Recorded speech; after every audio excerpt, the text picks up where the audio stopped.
తమను తాము అలంకరించుకొనిరి. తమ స్వపురుషులకు లోబడి ఉండుట చేత తమను తాము అలంకరించుకునిరి. స్వపురుషునికి లోబడుట ఒక అలంకరణ.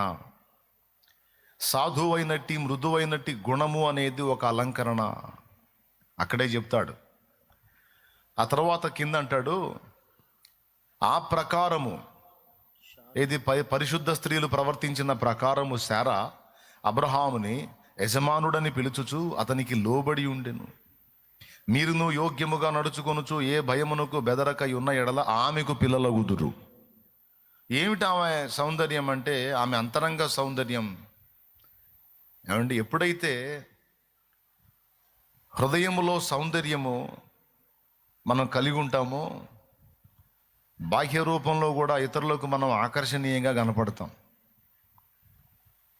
హృదయ సౌందర్యమే గొప్పది. మొదట సింపుల్గా చెప్పొచ్చు, కొంతమంది చాలా అందంగా ఉంటారు,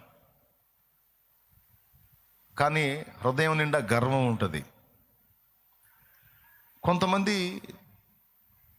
అందగత్తెల పోటీల్లో గెలవకపోవచ్చు, కానీ హృదయంలో సాధువైనట్టి మృదువైనట్టి గుణము అనేటువంటి అక్షయాలంకారం ఉంటుంది.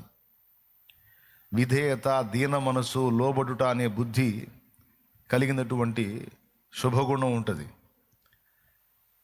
ఇప్పుడు మీరు చూడండి, అందంగా ఉండి గర్విష్టిగా ఉన్న వ్యక్తితో మనం వ్యవహరిస్తామా?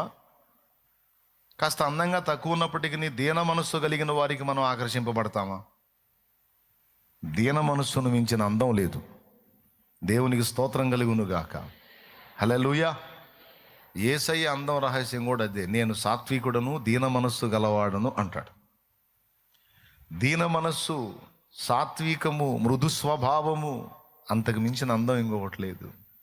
ఆ బుద్ధి మన దగ్గర ఉంటే అనేక మందికి మనం ఆకర్షణీయంగా అయిపోతాం. అనేక మంది మనల్ని మనతో వ్యవహరించగోరుతారు. అలా కాకుండా హృదయం నిండా గర్వం ఉండి పైకి అందం ఉంటే, గుణము లేని స్త్రీకి ఉన్న అందం పంది ముక్కుననున్న బంగారు కమ్మె వంటిది అన్నాడు. బుద్ధిహీనమైనటువంటి గుణహీనమైనటువంటి వ్యక్తులకు ఉండే అందం పంది ముక్కునున్న బంగారు కమ్మె లాంటిది.